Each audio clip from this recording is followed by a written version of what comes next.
दोस्तों आज तक हमने जितने भी एक्सटिंक्ट एनिमल्स की फोटो देखी वो ज्यादातर टेक्नोलॉजी से बनाई हुई है, क्योंकि उस समय कैमरा ही नहीं थे जिससे लोग इनकी फोटो कैप्चर कर सके। लेकिन आज मैं आपको कुछ ऐसे एक्सटिंक्ट एनिमल्स की लास्ट फोटो को दिखाने वाला हूँ जिन्हें सिर्फ किस्मत वाले ही देख सकते हैं। वैसे ये मेरी last photos of extinct animals की सीरीज का पार्ट 2 है। पहले पार्ट में आपने बहुत अच्छा रिस्पॉन्स दिया, तो इस वीडियो को भी पूरा देखना। Number 7, coelacanth fish. दोस्तों सिलिकांत समुद्र में पाए जाने वाली एक विशाल मछली थी जो डायनासोर्स के साथ धरती पर पाई जाती थी। ये मछली 100 सालों तक जिंदा रह सकती थी। इसका जबड़ा बहुत ही बड़ा होता था और ये पानी में करीब 300 फीट की गहराई तक जा सकती थी। आज के समय इस मछली की कुछ स्पीसीज इंडियन ओशन और इंडोनेशिया में पाई जाती है। लंबे समय तक वैज्ञानिक मानते रहे कि ये मछली अब विलुप्त हो चुकी है, लेकिन साल 1938 में साउथ अफ्रीका के चालुमाना नदी में ये मछली दोबारा पाई गई। और हैरान करने वाली बात तो यह है कि वो उस समय जिंदा थी। असल में हुआ ये था कि मछुआरों को अपनी जाल में एक अजीब सी मछली नजर आई। उन्होंने मिलकर उस मछली को बाहर निकाला और फिर वहाँ पर एक जीव वैज्ञानिक को बुलाया गया। उन्होंने इस मछली पर रिसर्च की तो पता चला कि ये मछली तो लाखों साल पहले ही खत्म हो चुकी थी, लेकिन दोबारा इस मछली के मिलने से सब कोई हैरान थे। और सिलिकांत को इसके बाद लटीमर के नाम से भी पहचाना जाने लगा, लेकिन इसके बाद ये दोबारा कभी भी नहीं दिखी। नंबर 6, वेलेस जायंट बी। दोस्तों ये मधुमक्खी दुनिया की सबसे बड़ी मधुमक्खी की प्रजाति में से एक मानी जाती है। दरअसल हजारों लाखों साल पहले जब धरती का वातावरण काफी अलग हुआ करता था, तब उस समय वेलेस जायंट बी की कई प्रजाति धरती पर रहा करती थी। ये जायंट ड्रैगन फ्लाई के जितनी बड़ी हुआ करती थी, जिसके बारे में मैंने आपको अपनी रिसेंट वीडियो में बताया था। ये मधुमक्खी 1.5 इंच लंबी होती थी और इनके विंग स्पैन का साइज 2.5 इंच तक होता था। साल 1858 में इंडोनेशिया के बकान आइलैंड में इसकी खोज की गई थी। ब्रिटिश न्यूट्रियलिस्ट अल्फ्रेड रसल वेलेस ने इस मधुमक्खी की खोज की थी और उन्हीं के नाम पर इसको नाम दिया गया। लेकिन डिस्कवरी के बाद धीरे धीरे ये दिखाई देना बंद हो गए। साल 2018 में इंडोनेशिया के बकान आइलैंड पर ये दोबारा देखने को मिली। करीब 36 साल के बाद इस प्रजाति की 2 मधुमक्खी को इरवे पर भेजा गया। इसके बाद इसे ढूंढने की काफी कोशिश की गई। काफी मेहनत के बाद साल 2019 में इन्हें एक बार फिर से देखा गया और ये जो आप फोटो देख रहे हो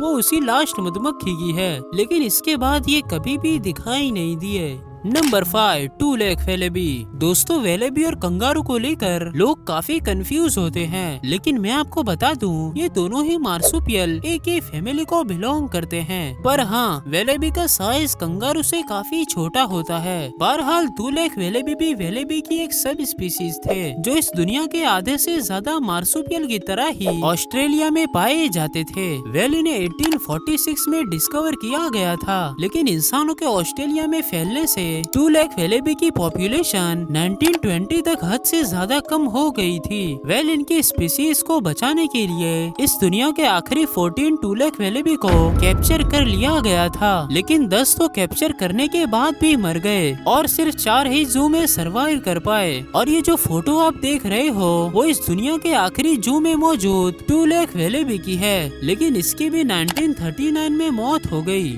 नंबर 4, प्रेनियन आइबेक्स। दोस्तों एक समय ऐसा था जब प्रेनियन आइबेक्स अच्छी खासी फिजिक्स के साथ यूरोप में बड़ी तादाद में पाए जाते थे, जिस वजह से यूरोप को प्रेनियन आइबेक्स का घर बुलाया जाता था। और इनकी एक खासियत थी कि गर्मी के मौसम में इनका कोट लाइट रंग और ठंडी में डार्क रंग का हो जाता था। लेकिन साल 1900 तक इनकी संख्या में भारी गिरावट आई और साल 1910 में इनकी संख्या केवल 40 ही बची थी और इसके बाद इनकी संख्या में कभी बढ़ोतरी नहीं हुई, जिस वजह से ये जो आप फोटो देख रहे हो वो साल 2000 में ली गई प्रेनियन आइबेक्स की आखिरी फोटो है, जिसका नाम सेलिया था। लेकिन फिर ये भी कुछ दिनों में मर गई और इनकी स्पीसीज को एक्सटिंक्ट डिक्लेयर कर दिया गया। बहरहाल साइंटिस्ट हार ना मानकर सेलिया के डीएनए से क्लोन बनाने की कोशिश की और वो उसमें कामयाब भी हो गए, लेकिन फिर पैदा होने के कुछ मिनट में ही क्लोन ने अपना दम तोड़ दिया और कामयाब होते होते साइंटिस्ट नाकामयाब हो गए। वैसे ये साइंटिस्ट ने पहली बार किसी जानवर के क्लोन बनाने की कोशिश की थी। हालांकि साइंटिस्ट उसमें नाकामयाब हो गए थे, पर फिर भी आज साइंटिस्ट बहुत से एक्सटिंक्ट एनिमल्स के क्लोन बनाने की कोशिश कर रहे हैं और बहुत जल्द हमें एक्सटिंक्ट एनिमल्स हमारे इस दुनिया पे देखने को मिलेंगे। Number 3, western black rhino.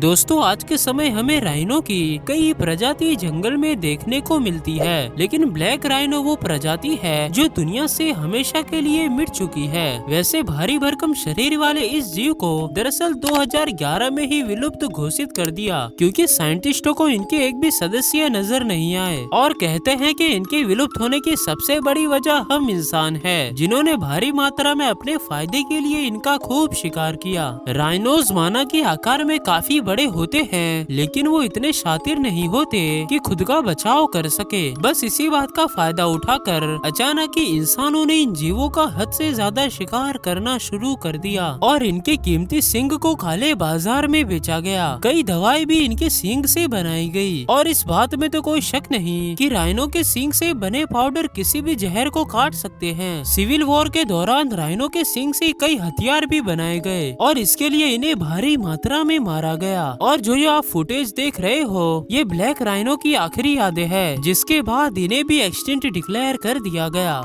Number 2, passenger pigeon. दोस्तों, इन्हें देखने वाले लोग बताते हैं कि जब ये ग्रुप में आसमान में उड़ते थे तो आसमान पूरी तरह से कवर हो जाया करता था और इन पैसेंजर पिजन के ग्रुप्स को सर के ऊपर से गुजरने में कई घंटे लग जाते थे, जिसका मतलब इनकी पॉपुलेशन उस जमाने में मिलियंस में हुआ करती थी। बट बाद में इनके गोश्त को लोगों ने चीप और कभी न खत्म होने वाला समझकर हद से ज्यादा खाना शुरू कर दिया और इसी वजह से इनका रोजाना के खुराक के लिए हद से ज्यादा शिकार किया जा रहा था, जिसके चलते एक वक्त ऐसा आया कि जब पैसेंजर पिजन इस दुनिया से हमेशा के लिए विलुप्त हो गए।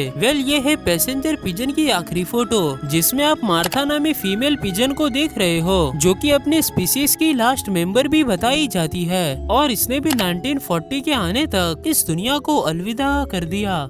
Number 1, quagga. दोस्तों, देखने में तो क्वागा हॉर्स और जेब्रा का हाइब्रिड लगते थे, बट ये मॉडर्न डे जेब्रा की सब स्पीसीज हुआ करते थे, जो बिल्कुल भी जेब्रा की तरह दिखाई नहीं देते थे।